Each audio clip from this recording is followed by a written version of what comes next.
Hürmetli vatandaş, endilikte sizlerge Angliyalik siyasiyon Charles Bulger yazıp kaldırgan Yakup Bey'nin tercüme haledinlik sözlerimiz ötkende bir kısım sözüldük. Sizler Hulca degen gepten oturup çıkanlığını gördüler. Endi bugün yani şunundan şu mavzu şekilde bir leksiya sözlerimiz. Endilikten tahlil kılışını keyine kaldırmamız vatandaşlar. Kelge yerimizden başlayımız. 9. ayının 7. günü Donpuşan bilen Canjun 1500 kişilik piyade kısımda başlap yetip geldi. Ola Argibulak, Kümüş ve Uşakdal arkalık çok kığı yetip geldi. Her bir kısımla moşacağı toplanışka başladı. Aynen her bir kısımdır.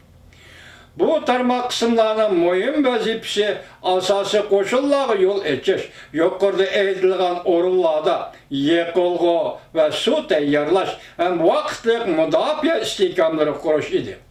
Bu vazife tel tüküz orulanlardan kiyen General Chenshun yani Liu Jingtang 9. ayının 27. gün umumyüzlük hücum kılışka buyruk geldi. Piyade kısımda çoğun yol boylap atlı kısımda bolsa generalının bir vasıta komandallığı yan taraftaki yolunu boylap okşaş bir nişan karab ilgirligen idi. Tağırtağına Canubu yürüyüş kılgan ve Cungo koşulları 10. ayının 2. günü çoğu da şıraştı. Bu koşullarda ihtimal 15.000 adam bolsa gerek. 9. ayının 24.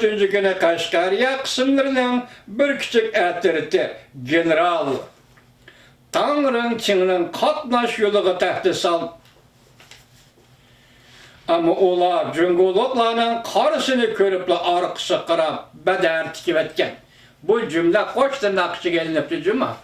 Belki Xitay tercüman şundan işletken boz gerek, Uygur tercüman bunu koç tırnakçı gelip yaptı.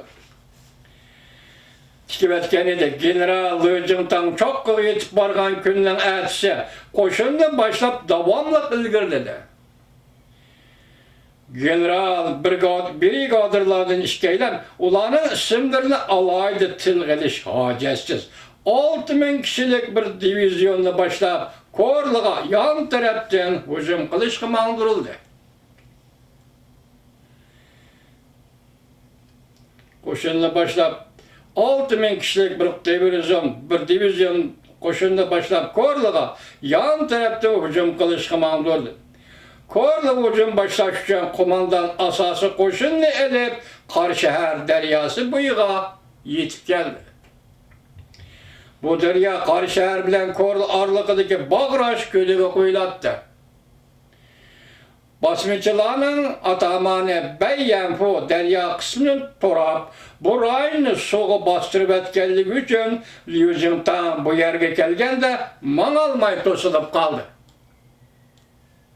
Basmıcılarının atamanı Beyyenfu bu tüngamıdı tosulup kaldı. Kişilerden eğitişçe su naytı köp bulup en çunkur yeri adamını çökürü diken. En tiz yırdım atının dümbüsünü soğuk çilişi diken. Cungolukla yani Mancola deryanın baş tarafıga yani şimalı kırapmandı. Bu yerde düşmanlar kurgan tosalgılarını yenmek bir kadar asan idi. Ular şortanlıktan ayeti pem bilen bir harbi yasap çıkıştı. Şununda Karşıher deryası koş yasap tüvenge kıvatkan sonu tasavaldı. Anden deryağı bir yağaç kövrük yasıdı. Ula muşu vecdim bu yerde bir az hayal bulup kaldı. 10. ayının 7. günü Liu Jingtang'ın üzümü çok bıdın yolgu çıkıp 4 gün deyinken Karşıher'e geçip geldi. Karşıher deryası kelgen gün su hem yerine g'arq kılıp etken idi. Şehir içinde. Bir neçe kez şonkurluk su toktap ketken idi. Hükümet işhanıları ve kuralanın öylürü su asılı kadar veyran bolgan idi. Musulman Türkler aynı zamanda Beijing'in çıkılan Jinbao gazeti de ola şundak atalgan. Musulman Türkler dep atap çıkıyor şu vaqtda. Bayyanhua tarafından mecburi elip ketilgenligi kişiler cüngolukla davatkan Bayyanhua'nın kimligini bilgisi gelmesi mi?